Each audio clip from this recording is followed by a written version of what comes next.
The topics for today's class is understanding the circadian rhythm.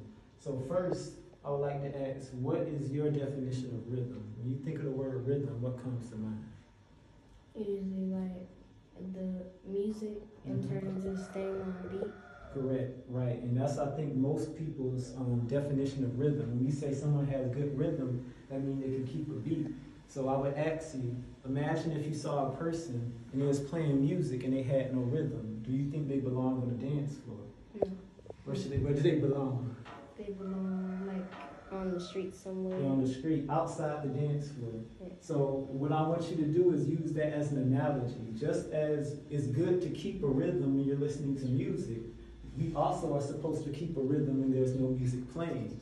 In the same way you get socially ostracized for not having rhythm on the dance floor, you will get biologically ostracized for not having rhythm in life. So the universe in Oludumare, he wants us to have rhythm in our living as well. And when we don't have rhythm in our living, we're punished through diseases, through psychological disorders, and all types of illnesses. So when we speak of rhythm, we don't just want to think of rhythm as something that we have when music is playing. Rhythm is a way of living, especially for Africans, because, you know, remember the laws of Jehuti.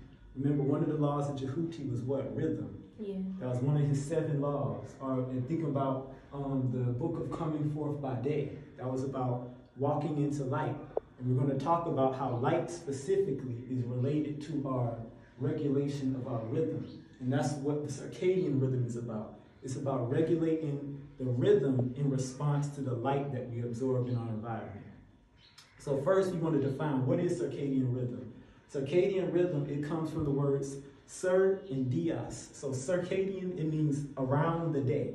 So this is our sleep-wake cycle. This means when you have a circadian rhythm, you have a pattern of sleeping and waking up. And this pattern of sleeping and waking up, it aligns with the earth cycle. It aligns with the rotation of the earth. Okay, so this is our way of kind of coming into unison with the earth so that we can be closer to nature. All right, so when we're looking at circadian rhythm though, we want to focus on the importance of light, because light, that's what activates the circadian rhythm. So here we have a diagram of a human, and you can see it's like an X-ray. You see the brain, correct? Mm-hmm. Now, this is the eyeball right here. Now, this blue line going here, this is how light travels to our eye. So this is right here, light. And what is the primary source of light we receive? From the sun. Correct. So we get sunlight, especially on the African continent, Tanzania, we get sunlight year-round. We don't have seasonal affective disorder like they have in America, where they have cloudy, overcast days for entire, months. Sometimes even years. So the fact that we're in an environment where we're exposed to an abundance of sunlight, we should consider that a blessing, because a lot of people don't have that. So when light passes from the sun through our eyes, it goes through the retina. And the retina, that's just a part of our eye. After it passes through the retina, it goes down this part. You see this portion? Yeah. That's called the optic nerve, okay? Optic nerve. And what the optic nerve does is it connects our eye to our brain. Think of it like a computer system. When you type a software in, it has to be an intermediary or a middle stage to connect that information you typed in to the hardware, right? So imagine the brain as the hardware. This is the input, and this is what connects the input to the hardware, okay? So it goes, the light passes through our retina, then it goes down the optic nerve, okay? Then after it goes through the optic nerve, it hits this area, and this is a very important area. And I want you to remember this, but I'll give you an abbreviation. And this is called the Supracosmetic Nucleus. Okay? Now, one way to remember this is, let's just call it the SCN, okay? And the supracosmetic nucleus is deep inside of our brain. See right here? Right above this part. This is called a pituitary gland. But right above that, you have the supracosmetic nucleus. And this is the area of the brain. This is where all the data is going to be released, or the data system. Okay? So when the light, remember, let's go from the beginning. The light passes through the eye, goes down the optic nerve, hits the supracosmetic nucleus, and then it finally goes here. What do you think this part is? Good job. How do you know it's the pineal gland? Because it's because that's what activates the light in your brain. Correct. So the pineal gland is also called the master gland. And I think the reason it's called the master gland is because it regulates our mood and our spirituality. And there's two chemicals that are secreted by the pineal gland that we have to remember. One is what? Can you guess one of the chemicals? What comes out of the pineal? A chemical. Ice cubes. You just said it. I mean, you said it. Yeah. All right, melanin. So melanin is one chemical, but there's another chemical that comes out of the pineal gland, and it sounds like melanin. It's called... Somebody said that you listened to a lot. In the Ice Cube? No, not Ice Cube. Q-tip. Melatonin. Have you ever heard that word? Yeah. So what do you think melatonin is? Melatonin is like the stuff that makes you go to sleep. Sometimes people eat things that have melatonin in it to make them go to sleep when they're sleep deprived. Correct. And why do you think people need to eat melatonin? What would cause somebody to say, I have to have a supplement, I have to take something from the store? Because remember, melatonin is in our pineal gland. So why would you have to buy it from the store if it's already in our brain? Because when you have too much serotonin and it unbalances out. So like when you have a bunch of light, that causes serotonin, and too much serotonin that overpowers the melatonin makes it so that you have no melatonin. So you have to eat something that makes you sleepy. So you said an interesting word. You said a key word there, serotonin. That's another hormone that comes out of the brain. And in fact, that's the origin of the word melatonin. So melatonin is a combination of the word mela, which means black, and tonin, which comes from what you just said, serotonin. So good job. You already know some of this. So when you combine black and serotonin, you get melatonin. So melatonin is just another word for black serotonin. And serotonin is also a mood regulator. All these chemicals that's coming out of the pineal gland, these are responsible for our moods. You know, so if we're angry, if we're sad, if we're depressed, if we're anxious, all this is generated because of the master gland, the pineal gland.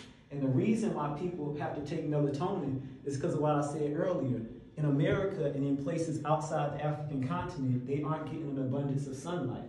And when you're deprived of sun, what happens is your melatonin supply is decreased. You see? And when you have a deficiency of melatonin, you need to have supplements to make up for that deficiency. Okay? So we have to understand our environment is constantly regulating our brain chemistry. And we're always connected and interacting with it. And once we come into an understanding of our relationship with the environment, then we can be Africans on a deeper level. Okay, so, and next I want to talk about what are some of the functions of this, the SCN, okay? And if you just turn, I think, to your next page, I actually have it listed, SCN functions. Do you see that? Yeah. At the very bottom? Okay, so the functions of the supracosmetic nucleus are these. And this is important because as I go through this chart, you're going to see how all those things figure into what I'm saying now. So one, it regulates our sleep, okay? That's the first thing. So you already know that. You said you was talking about the melatonin, how it helps us sleep. The two, the supracosmetic nucleus, it regulates our physical activity. That's like exercising, running, jogging, you know, anything that requires physical exertion, you know. All right, so physical activity, that's two.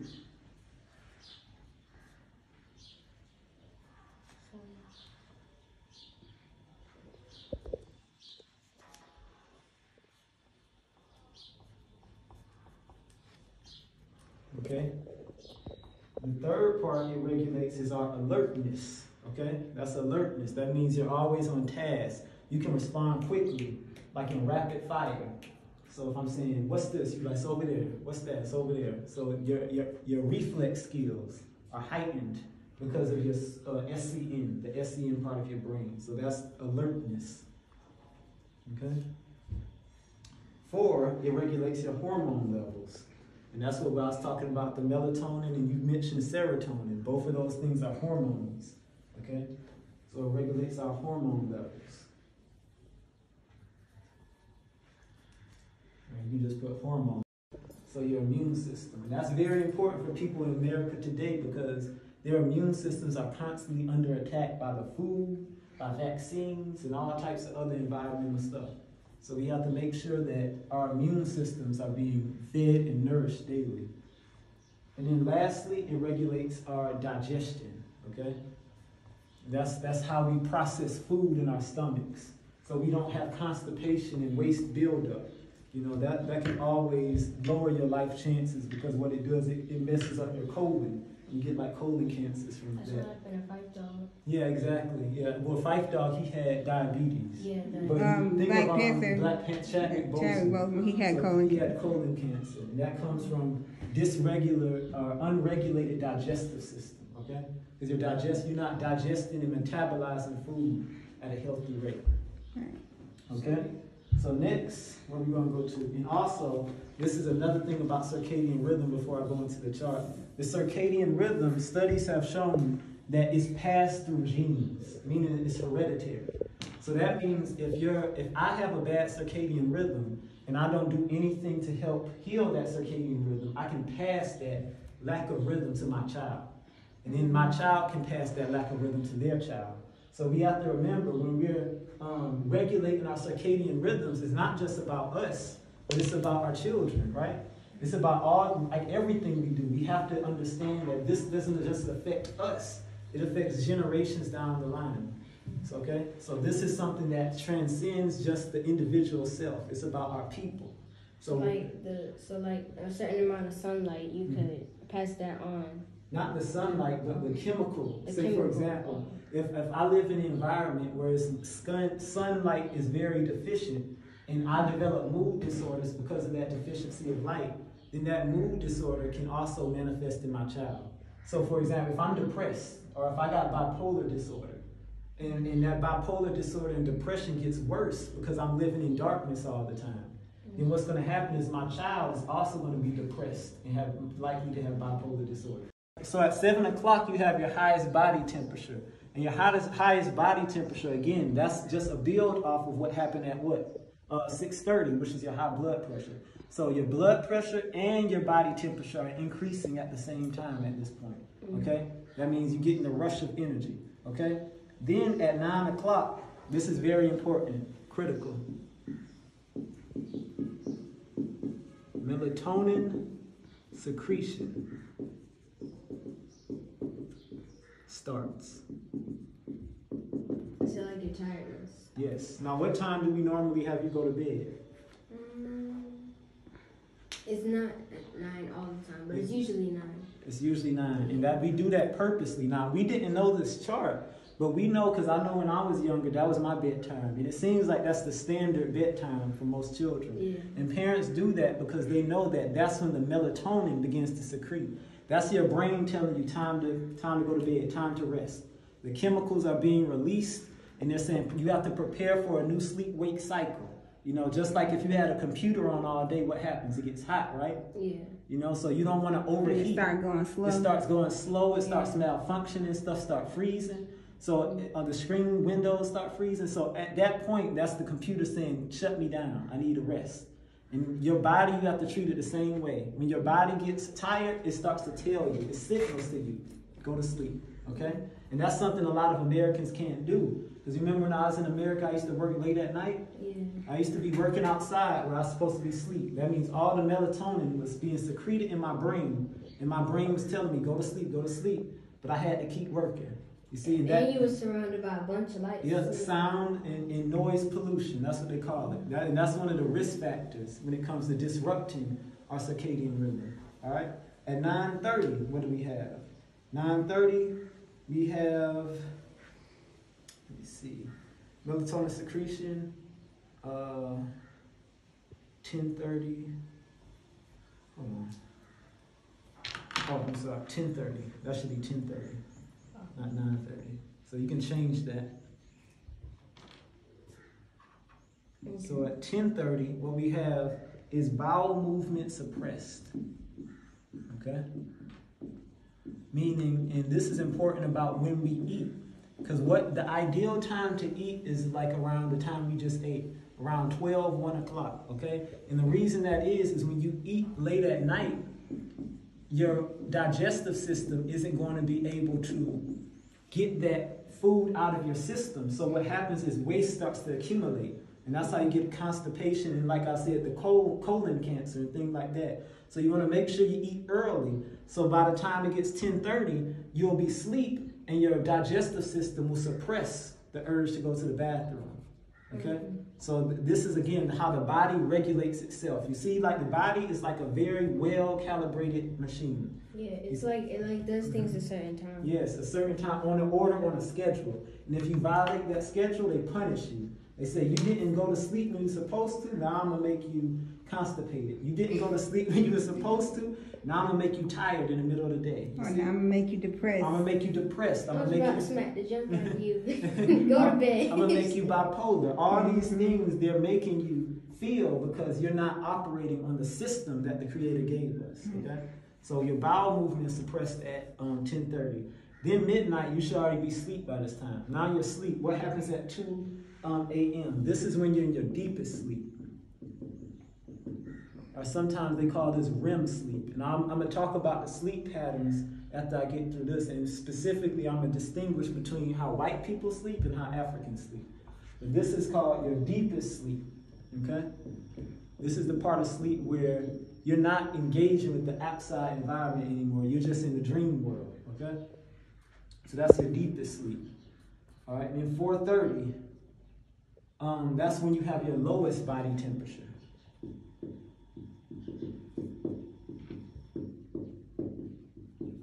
Okay, so remember you had your highest body temperature at 7, and now you have your lowest body temperature at 4:30 a.m. And your body is lowering its temperature because you're at rest.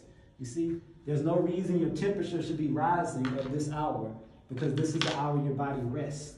You see? Like imagine if you had a pot of water and then you turned the heat up to the max. The water is just start out simmering, right? And then what happens if you leave it on too long? It boils over. Correct? So you don't want to boil over.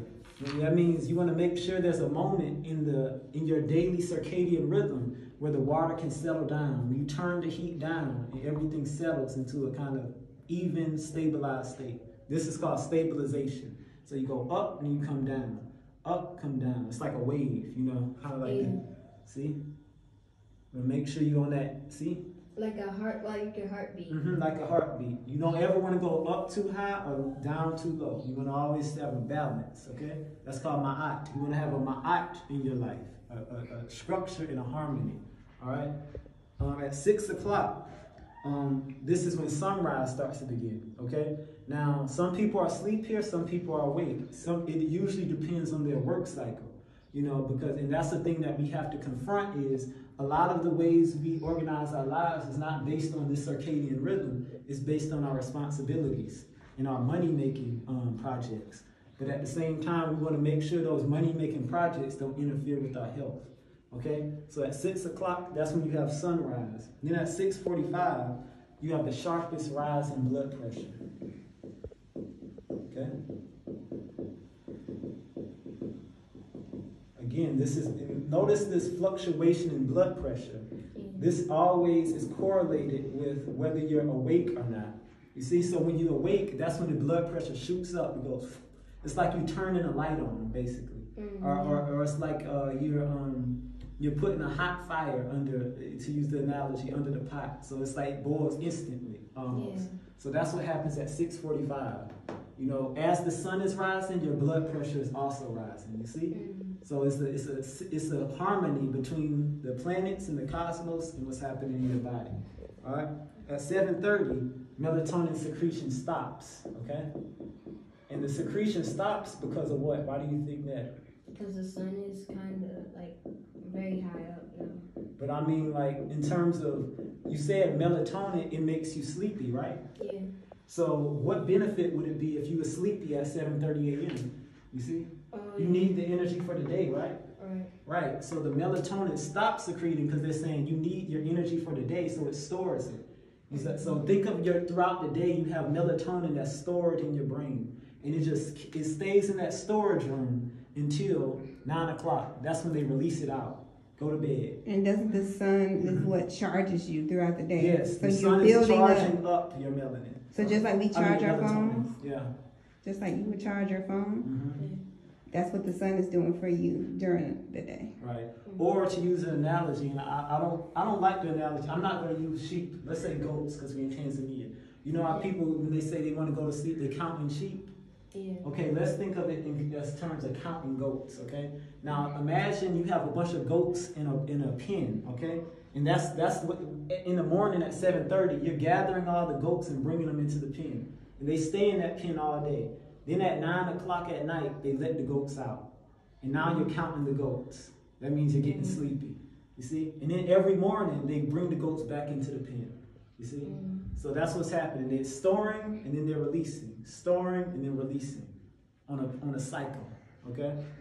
Now at 8:30, what happens? 8:30, bowel movement likely, okay? So what's happening here is the bowel movement that was suppressed at 10:30 is now coming out at 8:30, you see? Meaning everything that was stored while you were sleeping, they're getting rid of it. Because if you say, for example, if you wake up at 8:30 and you don't release this bowel movement, what's going to happen? You're going to be constipated and you're going to have waste.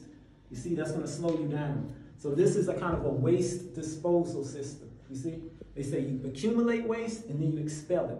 But you store the nutrients, you see, but you get rid of the things that aren't good for your nutritional value. Okay?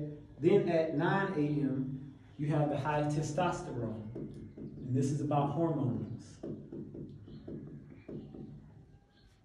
And men, testosterone, do you know what that is?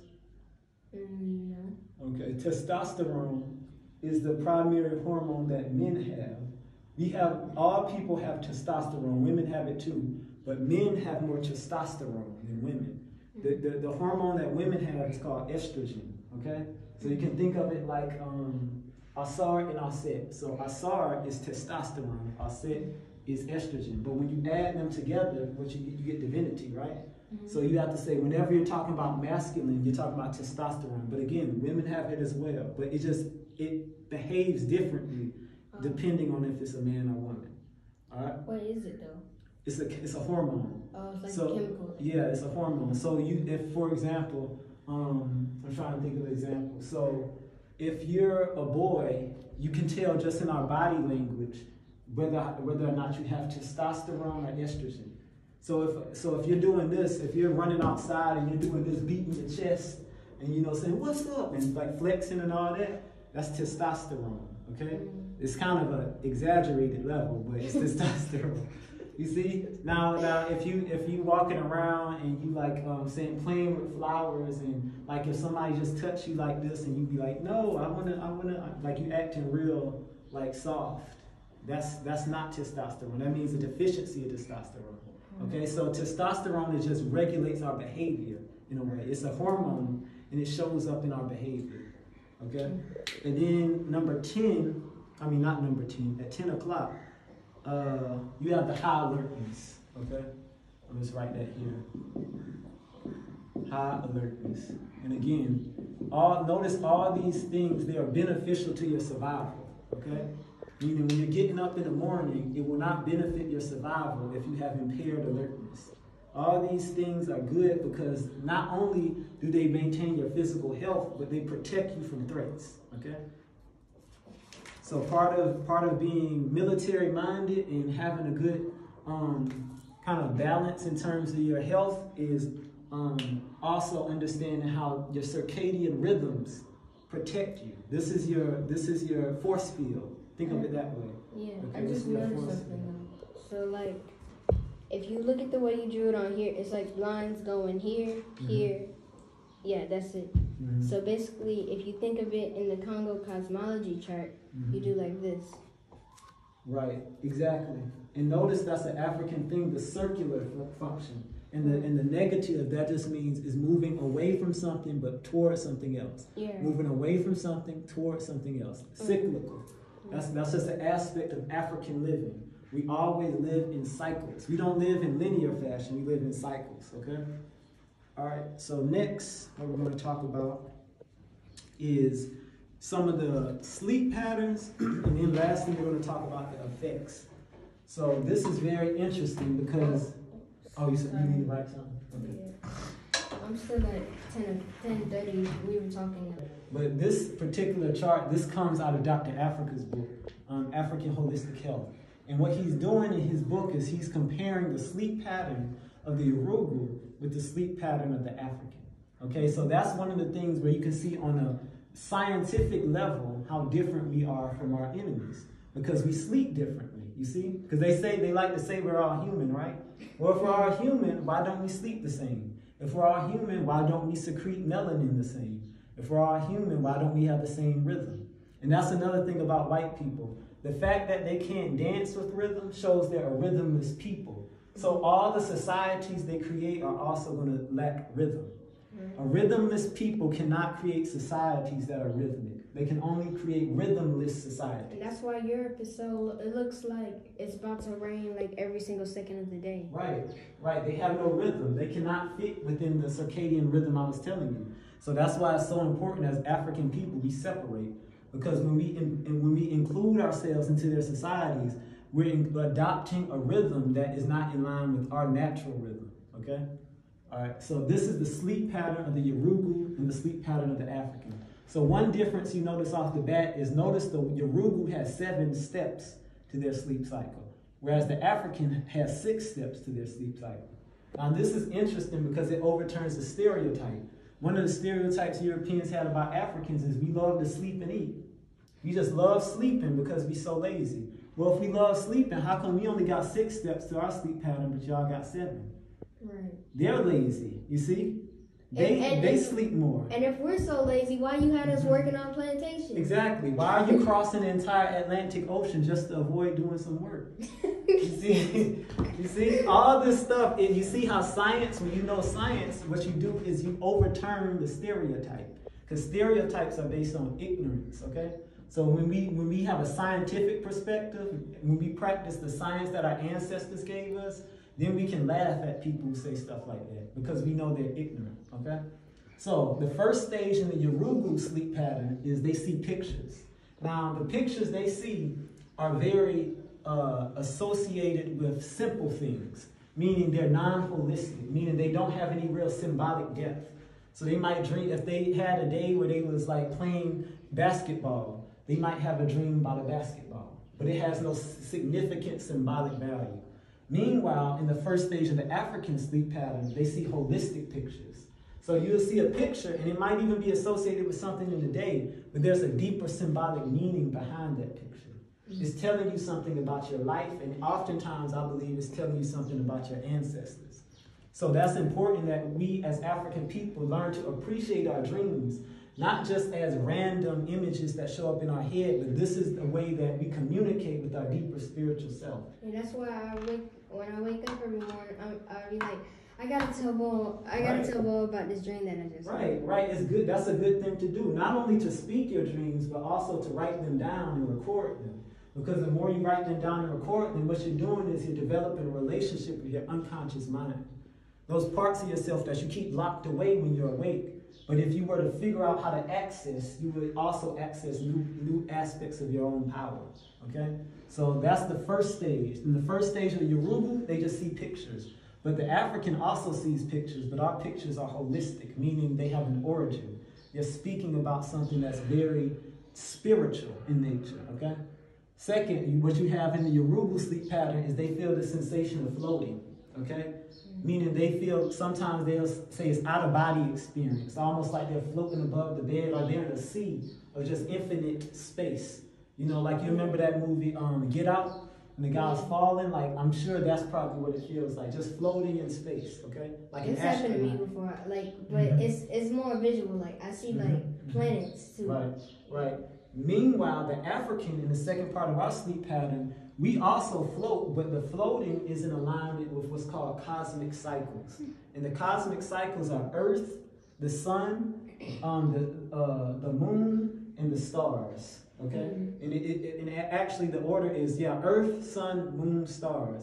And what happens is as we elevate from the Earth, which is supposed to represent stillness, and we get to the celestial realm of the stars, we feel an expansion of ourselves. Okay? So we're constantly expanding our concept of self while we're asleep. You see? Meanwhile, the Yoruba, they're floating, but they're not expanding themselves. You see, they're very contained. You see, so we have an expansion of the mind when we dream. It's good for us to dream. You know that, and that's why I think like that. I have a dream speech, even though I didn't like the content of the speech. I think it resonated with black people so much because we are a dreaming people, meaning we always had a relationship with our inner thoughts, and we could use that to project things into reality. Meanwhile, the white person, they don't have the capacity to do that, so they just steal, they plagiarize. They don't have any deep spirituality. All right. Number 3, this is very important. I call it melanin nightmares. Okay. Now, what does that mean? So the white person, they, even though they have a deficiency of melanin, there is a little bit of melanin in the white person's body, but it doesn't show itself as pigment, okay? It's just a trace, maybe I'm guessing it's a trace of melanin from before their pineal gland calcified. Or if you look at a white person's hair, and you see a brunette hair, that's melanin in their hair, right?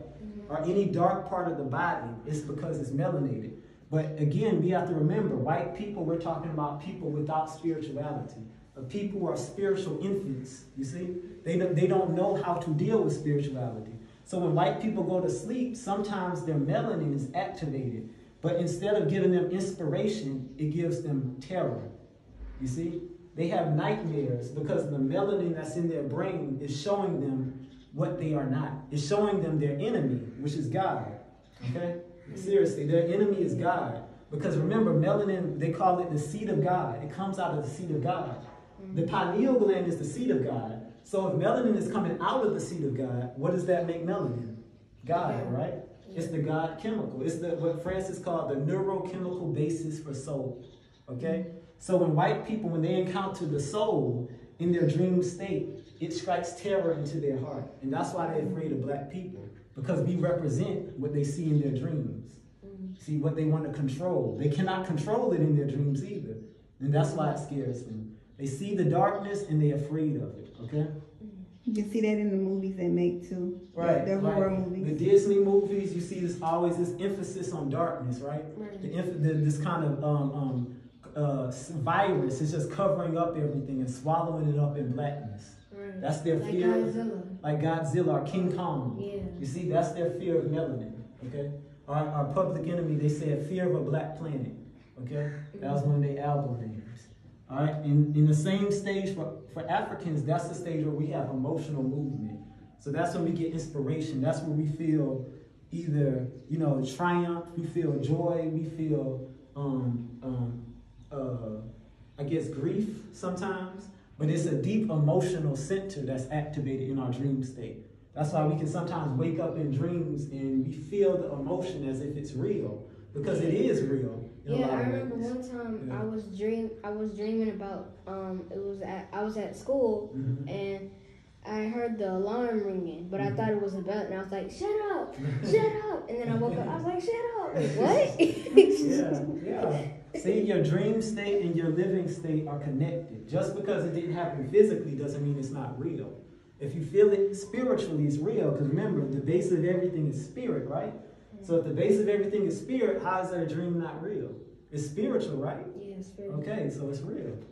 All right, number 4, we have they made it out. They feel like this agitation, like I have to get somebody, I have to attack somebody. Meanwhile, I just go ahead. No, you go ahead.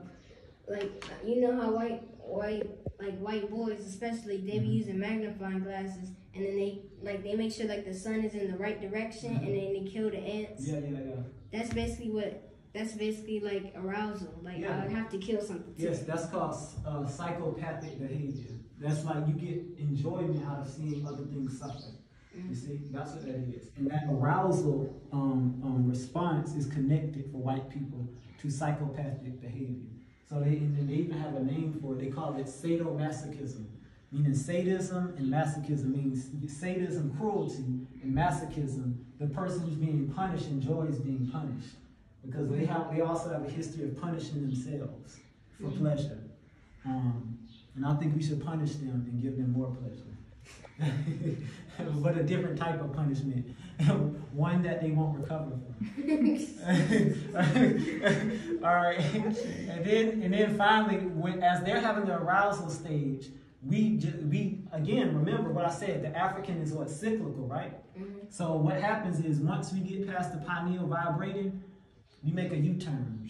We go back to here. Holistic pictures. So we before we wake up, we see a holistic image, and then we wake up. Yeah, that's happened to me before. Like, I'll have a dream and I'll see something in the beginning, and then right at the end, I'll see it again. It's reverse. You reverse it. So you see, we go like this. This is the African dream cycle. Bam. So you go from 1 to 7, and then you go back to 1. I'm sorry, 1 to 6. What you said? Show the African sleep cycle. You mean Aruba? The Yoruba. The Yoruba. So here's the Yoruba sleep cycle. Explosion. You see? They start, bam, crash. It's like, it's literally like a train crash. Yeah. You just go, see, they start when they see pictures and they go, ah, and then they just wake up. Meanwhile, we float. We start at the earth. We go past the moon. We go into the sun. We go into the stars. We see things, and then we come back. You see? We go from earth, then we come back.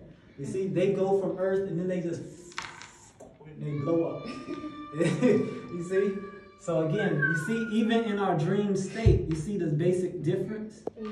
Straight versus circular. Straight versus He circular. having fun. Yeah. Yeah, I think he's in his, what time is it now? Let's see what part of the circadian rhythm he on. 3 o'clock. So he's at this point. He's at his Fastest reaction time. Yeah. So he saw something, he's reacting very quickly to it. And I know you're on the African cycle too, so yeah. You're like, All right, so next.